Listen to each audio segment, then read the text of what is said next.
আজকে এই যে জলসা হচ্ছে ওই শহীদ জন্য হচ্ছে,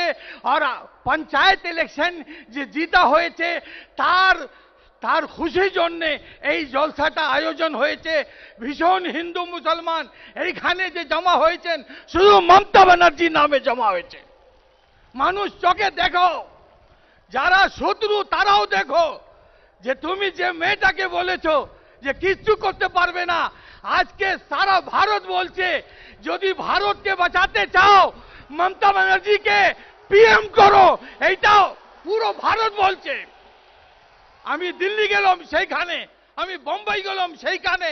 আমি কাশ্মীর গেলাম সেইখানে, আমি জয়পুর গেলাম সেইখানে, সবাই বলে কি কি